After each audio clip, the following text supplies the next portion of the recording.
Klassik Azərbaycan ədəbiyyatından danışanda biz həmişə deyirik ki, dünyaya çıxardacağımız bir yazar yoxdur. Amma bu mövzunu müzakirə eləyəndə bir çoxları Hüseyn Cavidi, məsələn, İblis kimi bəşəri deyə biləcəyimiz bir əsər, hansı ki Faustdan təsirlənmişdi. Yəni ona görə Hüseyn Cavidi deyirlər. Bəzən dediyim, yəni mənim özümün ən sevdiyim yazarımız Cəfər Cabbarlıdır. Cəfər Cabbarlıya digər yazarlardan tamamilə ayrı bir xüsusi simpatiyam var və məni məyus edən şeylərdən birisi də budur ki, internetdə Cəfər Cabbarlının səsli kitabını tapdım. Hətta Oktay Eloğlunu deməli nə idi? Anten radioda səsləndirmə eləmişlər. Çox möhtəşəm idi. Korona dönəmində Anten FM əsərləri səsləndirmə eləyibdi. Sırf evdə qalın, bunları dinləyin deyə. Amma dayandırılıbdı bu proyekt bildiyim qədərilə. Çox qəşəng səsləndirməkdir. Hətta Akın Altandan belə dəfələrlə qəşəng səsləndirmişdi həmən adam. Və digər əsərlərini də Cəfər Cabbarlının tapdım. Səsli kitabda. Buna çox sevindim.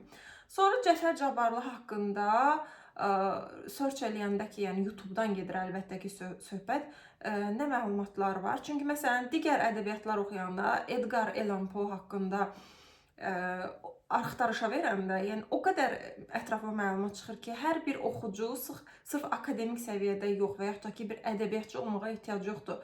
Bir oxucu sıradan əsər oxuyur və pis yaxşı, yəni öz algılaya bildiyi qədər, öz analiz eləyə bildiyi qədər elə əsəri danışır, yəni təhlil eləyir, belə deyək. Cəfər Cabbarlı haqqında yoxdur. Yəni neçə dənə video açdım, hansı ki televiziyada da eyni olurdu bu verilişlər. Orta məktəbdə Cəfər Cabbarlı haqqında nə oxumuşduqsa əzvərə, yəni əzvərlədiyimiz şeyləri təkrarlayır.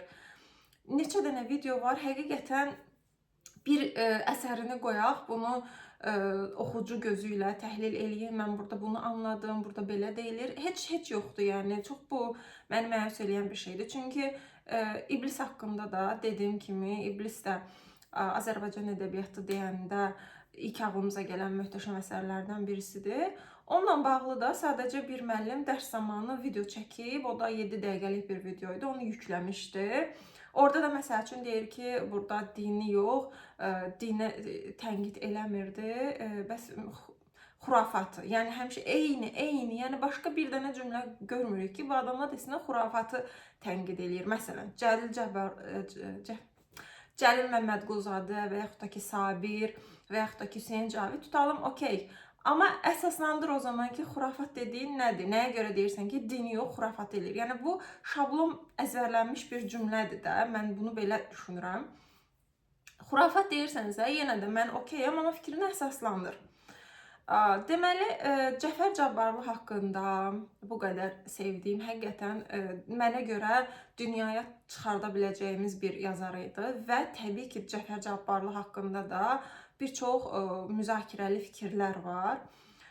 Bu da onun yaşadığı dönəm əlaqəlidir. Bilirik ki, Bolşeviklərdən sonra Sovetin qurulması dönəminə təsadüf eləyir. Cəfər Cabbarlının dünyaya gəlməsə, hətta o ərəfədə dünyaya gəldi və daha sonra əsərlərini Sovetin dönəmində bilirik ki, senzura var idi.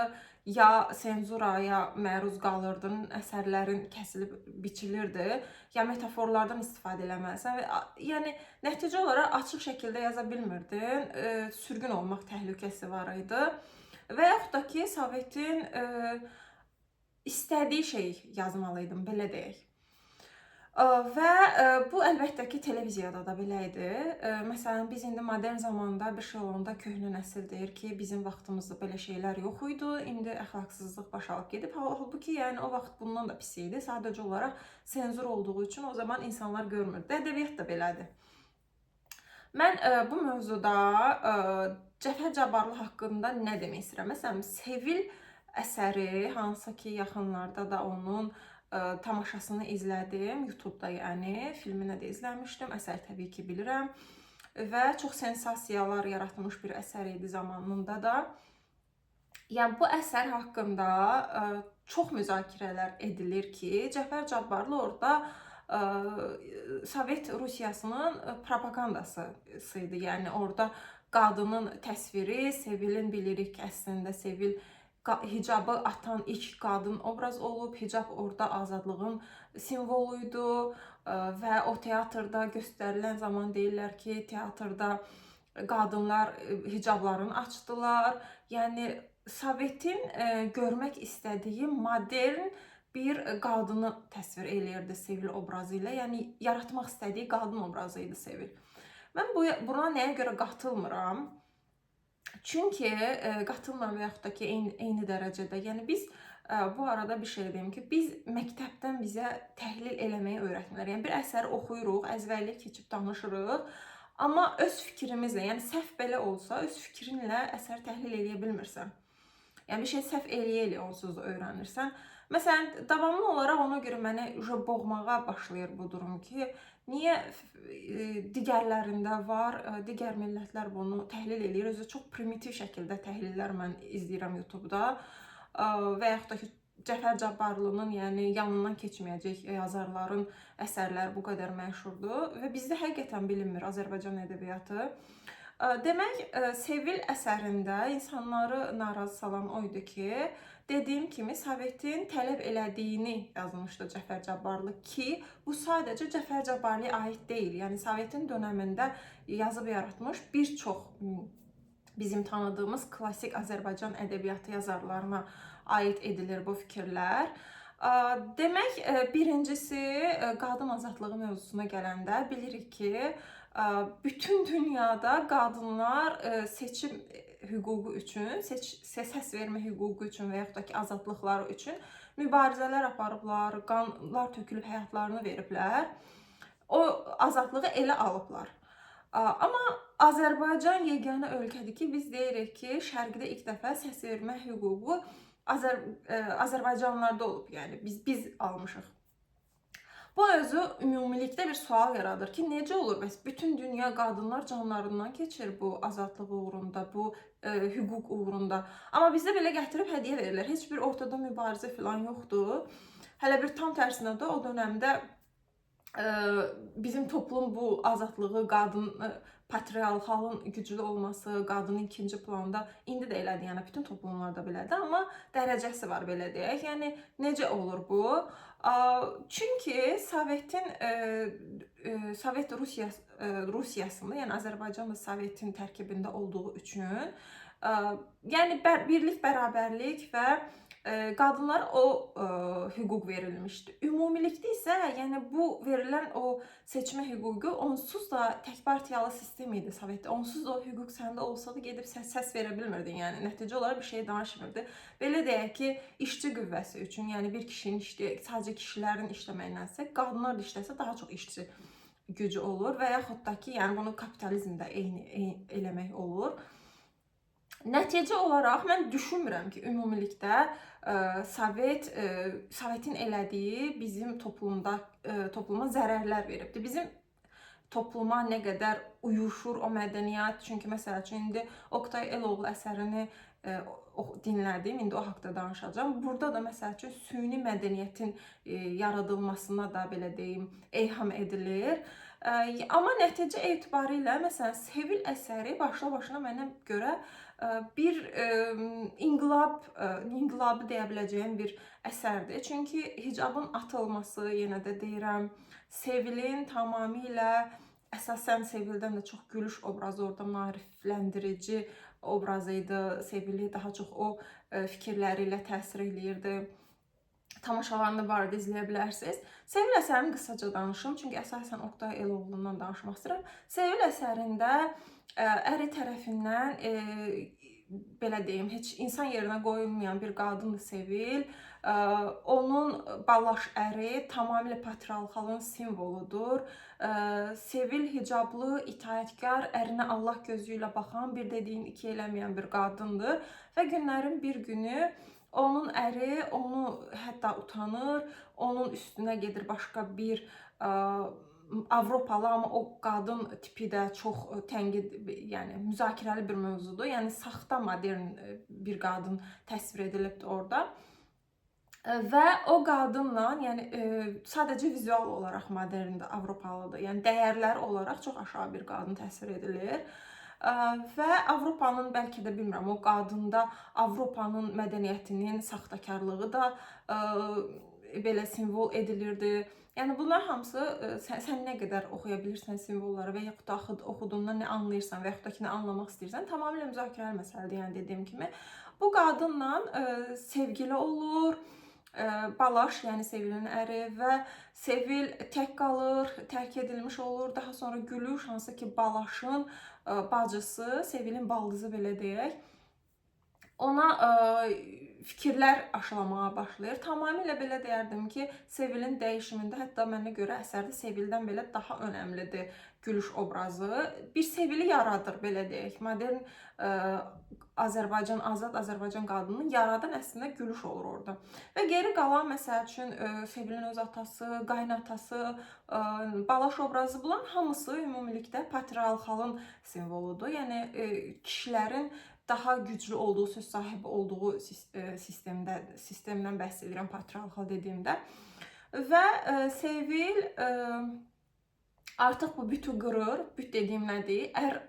Yenə də deyirəm, Allah səviyyəsində, yəni itaət edilir ərə. Ərin sözündən çıxırmır. Bu, müsəlman ölkələrində hələ də belədir. Mən həmişə Qızılcıq şərbətində pəmbəyə baxanda onu görürəm ki, Allah gözündə bir növ. Göydə Allah ikinci ər olaraq kişi olduğu üçün. Və Sevil daha sonra Moskvaya gedir, təhsil alır, üstündən 10 il keçib və artıq onlar Balaşla qarşılaşanda o qədər dəyişim olur ki, Balaş onu tanımır. Moskvaya getməsi, yəni Sovetin, belə deyim, təmsili idi deyə oxuma eləyə bilərik. Sovetlər Moskva onu o qədər dəyişir ki, əzik, itaətkar, aciz bir qadından yeni bir qadın yaradır. Azad, iradəli, güclü, çox məşhur olan, öz ayaqları üstündə duran bir qadın yaradır Moskvaya gedəndən sonra. Sevil belə bir obraza dönüşür və daha sonra onsuz da Balaşın da sevgilisi onu tərk eləyir. Və yəni Sevilin qələbəsini görürük. Hansı ki, o hicabını açır. Hicabın açma səhnəsini də yenə də yozublar ki, orada hicab, yəni orada o demək istəmirdi, bunu demək istəmirdi. O əsərin özəlliyi qadının örpəyini açmasıdır. Örpək də orada, hicab da orada simvoldur, metafordur, metafor. Yəni sizin elə oxumuruq deməyinizlə deyil. Çünki YouTube-da bir dənə hicablı qadın var idi, bu əsəri təhlil eləmişdi. Nə qədər tragikomikdir deyərdim mən bu görüntü ki, başında hicab və əlində Sevil əsərini təhlil edirsən və təhlil eləyəndə də deyirsən ki, yazar burada bunu demək istəmirdi. Bu Quran deyil, yəni deyəsiniz ki, orada onu demək istəmirdi, ayə təhrif edilibdi və yaxud da nə bilim nə. Yəni orada onu demək istəyirdi. Və dediyim kimi, yəni bu əsər özü, çünki deyirlər ki, o zamandan bəri Cəfər Cabbarlı əxlaqsızlığı yaydı, qadınlara azadlıq verdi. Bu da anlaşılan bir şeydir. Çünki patriarxal sistemdə təbii ki, kişilərin güc olduğu sistemdə istəmirlər haqlı olaraq ki, güclərini versinlər və təhlükədə hiss edirlər ki, qadınlar güclənəndə, onların itaətindən çıxanda onlar zəifləyəcəklər, onları asıb kəsəcəklər, öldürəcəklər. Bunun özü də, yəni qadınların oxumasından, güclənməsindən, dindən qurtulmasından qorxmağın özü də kişilərin natamamlıq kompleksi, yəni özgüvən problemi yatır bunun da altında. Bu krallığı bir növ deyək, itirmə qorxusu. Yəni özgüvənli olan kişilərdə, yenə də deyirəm, belə bir problemlər olmur. İndi əsas keçim Oqtay Eloğluna. Nəyə görə burada Sevildən danışdım? Çünki Sevildən bəzi Sevil tamaşasını hətta səhnəyə qoyanda Cəfər Cabbarlı Azərbaycanlı bir aktrisa tapmırmış. Yəni davamlı olaraq aktrisalar hətta gəlirmiş, daha sonra səhnəyə çıxanda fikirlərini dəyişirmişlər və o zamana qədər də səhnədə qadın obrazlarını kişilər oynayırdı. Heç bir müsəlman qadın, yəni ekrana, səhnəyə və yaxud da çıxa bilmirdi. Bunu bugün də belə görə bilərik ki, müsəlman ölkələrində, İslamın dominant olduğu ölkələrdə film, teatr sahəsi, incəsənət hətta deyərdim, rəsm, ümumiyyətlə incəsənətin bütün qolları inkişaf eləməyib. Çünki edə də bilməz. Yəni bir qadın səhnədə, səhnə sonsuz azadlıqdır, belə deyim, limit yoxdur. Sən səhnədə çıxıb milyonlarla ekranda insanların qarşısını tutalım, necə görünə bilərsən və ya da teatrda necə oynaya bilərsən kişilərin qarşısında, belə deyək. Yəni nə qədər də inkar eləsəz, bu bir gerçəklikdir ki, müsəlman ölkələrində də baxanda bunu görürsən ki, sənət inkişaf eləməyib. Hətta rəsmin özünə də baxa bilərik. Nəyə görə istəyirəm? Nüd məsəl üçün deyirlər soyunmaq modernlikdirmi, müasirlikdirmi? Məsələn, nüd sənəti biz bilirik ki, Renesans dövründə, o Fransa inqilabı zamanı rəsm o zamana qədər belə deyək, Tanrının qüdrətini göstərmək üçün əsasən kilsələrdə təsvirlər olurdu, təbiət təsvirləri, onun da hamısı yenə Tanrının qüdrətini göstərmək üçün və yaxud da ki, Tanrı təsvirləri, İsa'nın təsvirləri. Ona qədər yəni rəsm insan mərkəzdə deyildi. Amma Renesans dönəmindən sonra hansı ki o 4 böyük Raffaello, Michelangelo, yəni o 4 böyük İtalyan belə deyim Renesansın yaradıcıları humanizm əsas deyim insan dəyərə mindi, insan həyatı dəyər gördü. Hansı ki o zamana qədər insan həyatı bilirik ki, çox adi, hər şeydən giyotinə falan gedirdilər insanlar. Və Renesansla birlikdə incəsənətə riyaziyyat gəlmiş oldu. Yəni insan mərkəzdə oldu. Bunun üçün rəsm çəkmək üçün artıq insan bədəninin anatomiyanı bilməlisən, riyaziyyatı bilməlisən. Tutalım sən əgər insan rəsmlə indi əlaqələndirəcəm İslamın nə əlaqəsi olduğunu. Sən əgər bir bədəni o seks obyekti olaraq görmür, meta olaraq görmür. O bədəni necə bir həkim görürsə, rəssam da elə yanaşır da. Yəni anatomiya necə çəkiləcək, bu damarlar necə təsvir olacaq və yaxud da heykəllərdə də görə bilərik. Yəni bu özü bir elmdir, incəsənətdir. Amma tutalım İslam dəyərlərinə görə sən bir kişi qadın fərqi yoxdur. Bir çılpaq bədəni necə təsvir eləyə bilərsən ki, heç kim sənin qarşında çılpaq soymayacaq, çünki haramdır. Və yaxud da ki, sən teatra çıxıb necə oynaya bilərsən? Bir dənə təsəvvürünüzdə gətirin, yəni hamımız müsəlmanıq. İslam qayda qanunlarına görə hansısa qadın və yaxud da qadın teatra getməsi belə, məsəl üçün Oqtay Eloğlu əsərində teatra gedirdi Firəngiz, onun ailəsi ona pis baxırdı o dönəmdə. Teatra gedilməyin özü də pis idi. Və təsəvvür eləyin ki, bir qadın çıxır səhnədə və yaxud da ki, televiziyada. Yəni bu mümkün olan bir şey deyil, indi də deyil. Elə də böyük bir dəyişimlər yoxdur. Ona görə məsəl üçün biz də hardasa bizim incəsənətimizin inkişaf etməməsindəki səbəblərdən biri də budur. Yəni din faktorunu burada görməzdən gəlmək olmaz.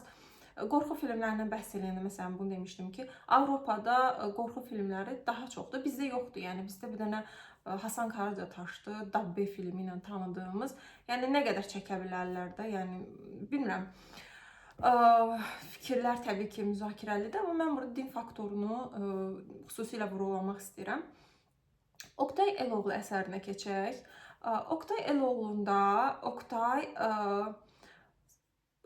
Rusiyadakı kimi, məsələn, həsəd aparır ki, onların teatrları var. Onların aktyorları səhnəyə çıxırlar, tamaşalar göstərirlər. Daha sonra isə onlar gül çiçəklə qarşılanırlar. Onların səhnələrində qadın aktrisalar var. Amma bizdə yoxdur və Oqtay bunun ehtirası ilə yaşayır. Azərbaycanda teatr yaratmaq istəyir. Və qadın tapmır səhnəyə çıxacaq. Başlanğıcda belə olur. Burada Cəfər Cabbarlının Sevili tamaşaya qoymaq istəyərkən qadın aktrisa, daha doğrusu qadın aktrisa tapmaması fikri gəldi ağlıma. Bir növ bənzətmə elədim. Bilmirəm nə qədər bunu eyniləşdirirlər Cəfər Cabbarlı ilə. Yəni bir növ Cəfər Cabbarlının özünü belə deyim görmüş oldum. Deməzdim ki, Oqtay Eloğlu'nun prototipidir, amma ki, yəni bənzətmə gəldi ağlıma və bu bir problemimiz var onsuz da və Azərbaycanlı qadını da bir Rus qadın adı yadımda deyil, təsvir edilir və davamlı olaraq da Oqtay ifadə eləyir ki, sən bir Rus qadın Azərbaycan qadınını eyni ilə Sevil əsərinin tamaşaya qoyandakı söhbətlər olub bunlar. Yəni onu canlandıra bilməzsən. Amma başqa alternativ də yoxdur. Heç bir Azərbaycanlı qadın səhnəyə çıxmaq istəmir. Çünki onu əxlaqsızlıq olaraq dəyərləndirirlər. Və bu əsər haqqında yəni o qədər çox o qədər heyranam ki, Oqtay Eloğlu əsərinə.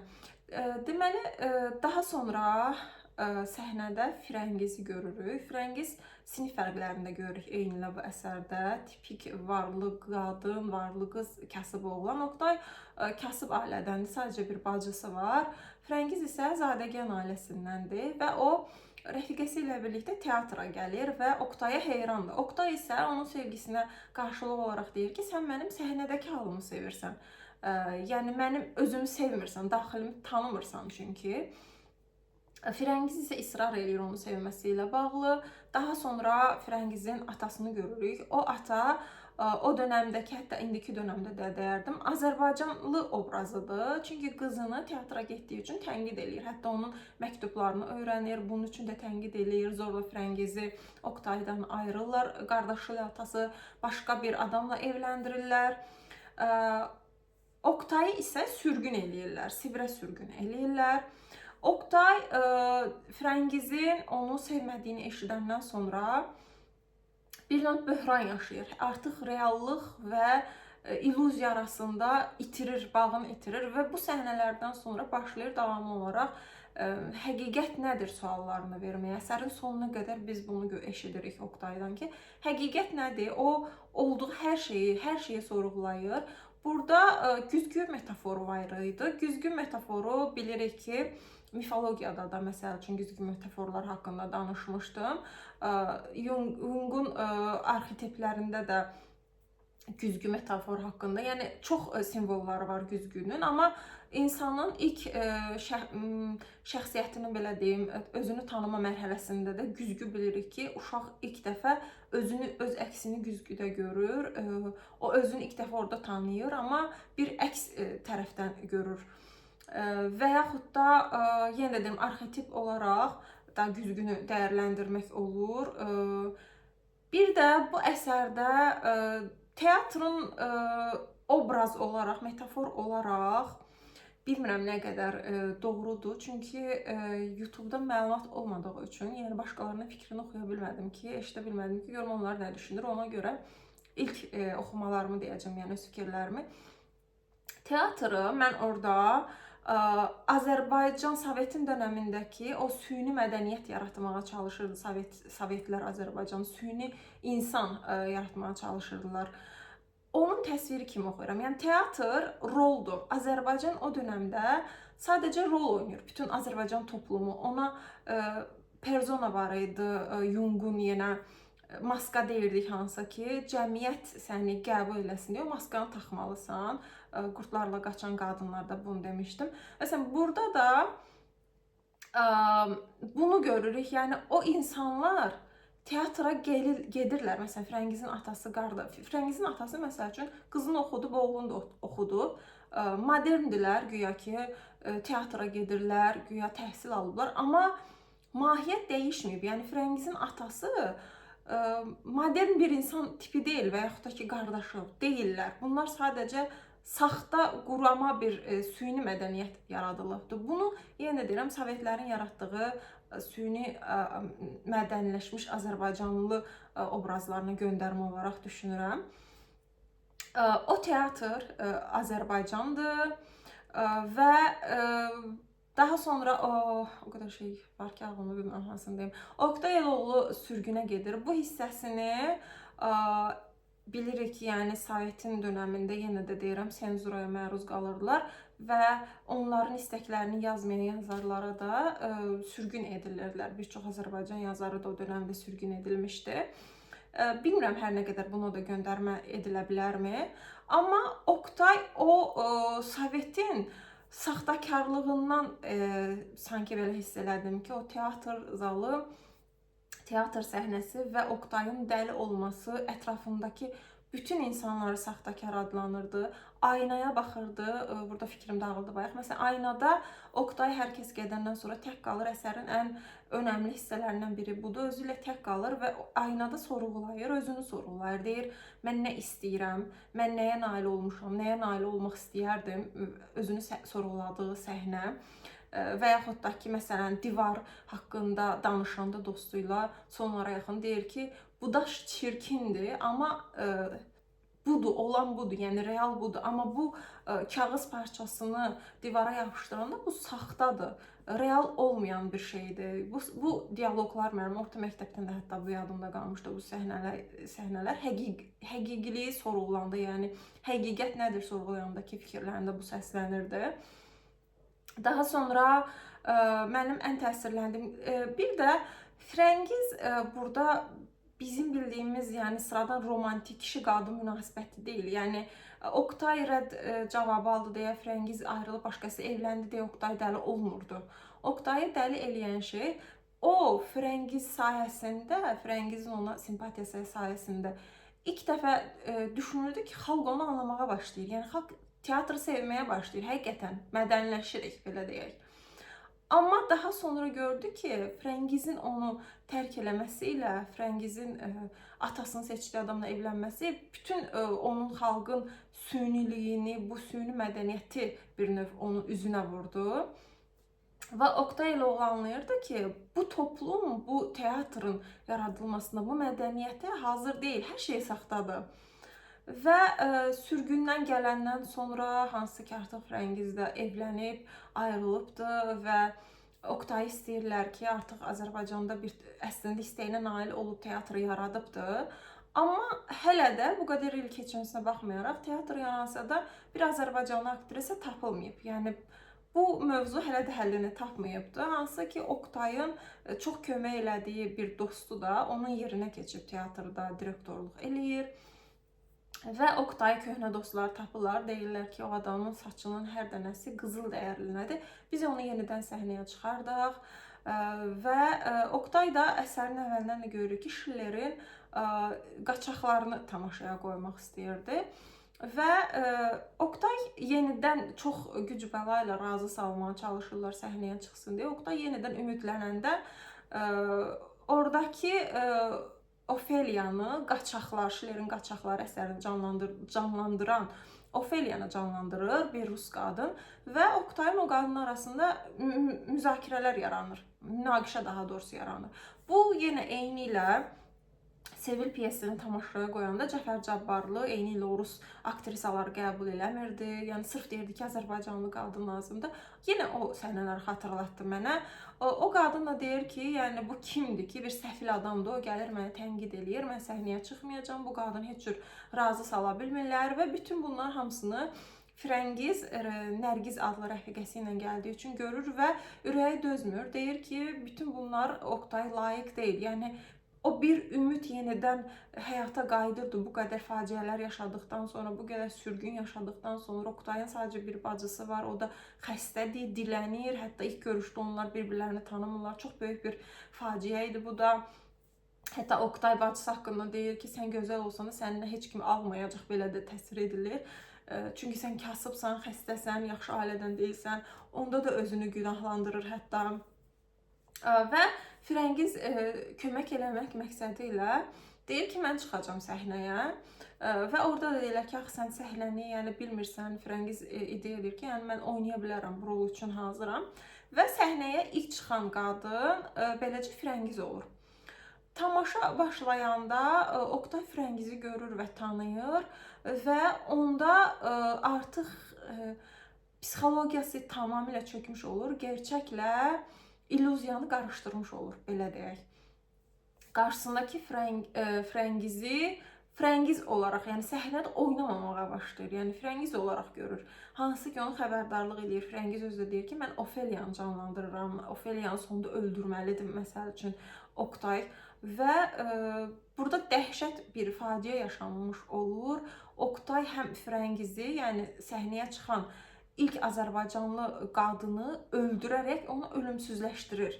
Həm də eyni ilə Azərbaycan səhnəsinin, teatrının yaranması belə bir faciə ilə yaranır. Çünki səhnədə psixoloji problem yaşayır dediyim kimi və realda da Frəngizi boğaraq öldürür. Son sözlərində də Frängizin olur ki, mən səni yenə də bağışlayıram.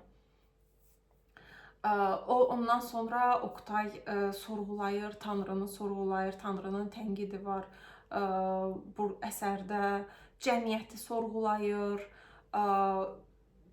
bütün həyatı ümumilikdə sorğulayır. Yəni əsər kimlər ki deyirdi, Cəfər Cabbarlı Sovetin oyuncağıdır, belə deyək. Hansı ki bu da yenə deyirəm müzakirəli bir mövzudur. Bəziləri haqq qazandırır ki, nə etməlidirlər? Yəni senzura qoyulubsa, ya sürgün ediləcəklər bu yazarlar. Yəni başqa variantları olmur. ya da ki, yəni tələbləri yerinə yetirəcəkdilər. Mən düşünürəm ki, Cəfər Cabbarlı bu Oktay Eloğlu əsərində, sırf bu əsərdə həm də belə bir metafor deyərdim daha doğrusu, teatr orada o Sovetin dönəmindəki Azərbaycanın göstərir. Yəni o bir qurama, bir səhnədir sadəcə olaraq. Azərbaycan o deyildi. Sovetlər nə qədər elə bir təəssürat yaratsa da, güya incəsənət, biz incəsənət insanlarıq, biz mədəni bir toplumuq və yaxud da ki, biz qadınlara azadlıq verir. Nə qədər bunu yaratmağa çalışsa da, mahiyyəti, Azərbaycanlıların mahiyyəti bu deyildi. Yenə də deyirəm, məsələn, qadınlara azadlıq mövzusu belə insanlar sorğulamır ki, necə bir şey oldu ki, biz durduq yerə gəldilər, dünyada bəlkə də yeganə Azərbaycanlılardır ki, deyirlər ki, biz oturduğumuz yerdə gəldilər, bizə seçilmə haqqı verdilər qadınlara. Yəni burada nəsə var da, demək ki. Yəni Oktay Eloğlu belə oxuma eləyəndə həm Sovetin o senzurasına uyaraq, həm də yenə öz bildiyini, öz istədiyini yazıb, yəni bu günə qədər də özünü belə deyim, Azərbaycan tarixinə adını yazdırmış bir yazardır. Oktay obrazı da, yəni dediyim kimi, Cəfər Cabbarlı ilə oxşatdığım nüansları da var idi. Ümumilikdə bildiyim qədərilə indi hal-hazırda yoxdur, amma Oktay Eloğlu yaxın zamanlara qədər Azərbaycanda da tamaşalarda göstərilirdi. Sevil əsəri də, onsuz operası da var, tamaşası, filmi də var, tamaşası var, musiqili tamaşasını mən izlədim və çox bəyənmişdim. Yəni demək istədiyim, bu əsərləri biz həqiqətən çox qəribə gəldi ki mənə, yəni YouTube-da baxırsan, təkrar eyni bir-birinin əzbəri, yəni Cəfər Cabbarlının kim olduğu haqqında məktəb vaxtından öyrəndiyimiz yazarlar, onun haqqında müzakirəli fikirlər, yenə təkrar fikirlər, onun əsərlərini və yaxud da ki, danışırlar və yaxud da ki, səsləndirirlər, amma sıradan bir oxucu olaraq təhlil eləmirlər. Sadəcə bu əslində Cəfər Cabbarlıya aid deyil, ümumilikdə Azərbaycan yazarları haqqında heç kim oxuyub fikir bildirmir, hamı oxuyur. Bu məni həqiqətən məyus edir. Onsuz da Azərbaycan dili yavaş-yavaş sıradan çıxır, təbii ki, və bu da qaçınılmazdır. Hegemon dili olan Türkiyə türkçəsi artıq sıradan çıxardır Azərbaycan dilini yavaş-yavaş. Biz də özlüyümüzə deyirik ki, Azərbaycan dili zəngindir, türk dili qəşəng dildir. Bunun da səbəbi Sovetin tərcüməsində olan əsərləri oxuyanda görürük ki, Azərbaycan dili kifayət qədər geniş bir dildir. Sadəcə olaraq indiki tərcümələr, mən özüm də neçə dənə əlinin orada belə tərcümələrə baxmışam. Yalı çapqını türkçəsində, yəni kitablar tərcümə edilir. Bundan da əlavə, kitablardan da daha qorxuncu, Azərbaycan dilində heç nə yoxdur. Yəni ən çox istifadə etdiyimiz şey YouTube-dur çünki. Nəyisə baxmaq istəyəndə YouTube-da baxırıq, tutalım. Və mən davamlı olaraq əsərlərin sıradan oxucular, əlbəttə ki, akademik səviyyədə demirəm, yenə də deyirəm, mənə sırf sıradan oxucular oxuduqlarından nə anlayırlar? Çünki keçən dəfə Təhsil Nazirliyimiz belə bir şey demişdi ki, Azərbaycanlılar oxuduqlarını anlamırlar. Bunu mən də həmişə özümdə düşünürdüm ki, özümdən şübhə eləyirdim ki, bir insan bu şeyi oxuyur, filan cür qənaətə gəlir. Bu necə ola bilər ki, bu şeydən necə belə bir nəticə, heç ağlının ucundan keçməyəcək bir nəticəyə gəlir oxuduğu şeydən. Çox qəribə gəlirdi mənə və özümü sorğuluyurdum ki, bəlkə məndə də belə bir proses, mən də oxuduğumu başa düşmürəm. Yəni tamamilə bizim algılarımız qədərdir oxuduğumuz şeyləri və bunun da səbəbi, kökü səbəbi orta məktəbdən bizə düşünmək, düşüncə formalaşmayıb, tənqidi yanaşma formalaşmayıb. Yəni bütün əslində Azərbaycana aid deyil, bütün dünyada təhsil sistemi ümumilikdə müzakirəli bir məsələdir. Amma sırf Azərbaycanda heç yoxdur. Yəni mən məsəl üçün uşaqlarla belə teatra belə gedəndə həmişə soruşurdum ki, az yaşlı uşaqlardan nə başa düşdünüz? Fikirlərini ifadə edə bilmirlər, baxdıqlarını analiz edə bilmirlər. Mənə görə də müəllimin, yəni bir öyrədicinin uşağa maksimum verə biləcəyi, oxuduğu şeyi uşağın tənqid dediyim şey, yəni oxuduğunda nə anladın? Bunu müzakirəyə açmaqdır. Məsələn, sinifdə Oktay Eloğlunu oxuyanda mən xatırlayıram ki, baxmayaraq ki, mənim oxuduğum məktəb hələ yaxşı idi. Biz bunu müzakirə eləməmişdik. Yəni o kitabda nə yazılmışdısa, Oktay Eloğlu budur, bunu deyirdik. müzakirə eləmirdik, toplu şəkildə müzakirə eləmirdik anladığımız şeyləri. Ümumilikdə də yəni o yaşda Oqtay Eloğlunu yəni nə dərəcədə müzakirə edə bilərdik onsuz da, yəni Sovetləri bilmirdik, yaşadığı dönəmi təhlil edə bilmirdik, əsərləri və yazarları yaşadığı dönəmləri bilərək təhlil eləməliyik çünki anlamaq üçün. Ona görə məsəl üçün o qədər də Oqtay Eloğlu əslində məktəb dərsliklərində var, amma yenə də deyirəm, indi tənqiddən danışıram, fikirləşirəm ki, yəni 9-cu sinifdə bir uşaq da bu əsəri nə qədər tənqid edə bilər. Amma YouTube-da yəni ola bilərdi deyə düşünürəm. Amma yoxdur. Yəni həqiqətən en qədər YouTube-da Cəfər Cabbarlı haqqında videolar çıxdı. Akademiklər var idi, onlar arasında ədəbiyyatçılar var idi. Eyni mövzuları təkrar edirlər. Həm şəxsiyyət olaraq Cəfər Cabbarlının müzakirə mövzusunda, həm də ki, əsərlərini sayırlar ki, filan dönəmdə filan əsəri yazdı, filan dönəmdə filan əsəri, amma heç bir əsərlərində təhlil yox idi. Yəni belə, Oqtay Eloğlu mənim üçün ümumilikdə Cəfər Cabbarlı Azərbaycanın modern zamanda deyərdim ki, belə sevdiyim, heyranlıq duyduğum yazar yoxdur. Amma klassik Azərbaycan ədəbiyyatında ən sevdiyim yazar istisnasız Cəfər Cabbarlıdır və kimsə də məsəl üçün Azərbaycan ədəbiyyatı soruşunda fəxr eləyərək deyə biləcəyim yazar, məsləhət verə biləcəyim yazar Cəfər Cabbarlıdır. Düşünürəm ki, oxuduğumuz şeyləri belə onsuz da modern zamanda daha çox səsli kitablar yaranır, elektron kitablar yaranır və fikirlər paylaşılsa, oxuduğumuz şeylər haqqında daha çünki Akın Altanı məsələn deyirdim, dinləyirəm səsli kitabda. Səhv eləmirəmsə onun bir dənə Cəlil Məmmədquluzadənin bir əsərini Poçt qutusunu əgər səhv eləmirəmsə dinləmişəm onun səsindən. O da çoxdan oldu deyə bilmirəm, amma ümumilikdə buradan bura ən yaxın coğrafiya Türkiyədir. Yəni onlar belə bizim ədəbiyyatımızı bilmirlər. Onu da qınamıram, çünki özümüz də belə çox da danışmırıq ədəbiyyatdan, amma Sovetin dönəmində o qədər də qınasaq da, Sovet propaganda apardı, senzur elədi, asdı, kəsdi, sürgün elədi. Amma nəticə olaraq da Sovetlər bizə, o senzur ayında olsa belə, yazarlar qazandırdı, musiqiçilər qazandırdı. Hansı ki, məsələn, o zaman senzura var idi, Azərbaycanlılar yazırdı, yazarlarımız var idi keyfiyyətli, amma indi senzura yoxdur, yazanımız da yoxdur. Yəni belə, Cəfər Cabbarlı oxumağa dəyər bir yazardır və digər kitabları da, səsli kitablar da var. Mən PDF şəklində əslində Cəfər Cabbarlının bütün əsərlərini oxumuşdum. Yenidən onun digər əsərlərini, özəlliklə əsərlərinin çoxu Sevil Almaz kimi qadın obrazlardır və bunu da çox sevirəm. Çünki Cəfər Cabbarlıya hardasa feminist bir yazar da deyə bilərik hətta.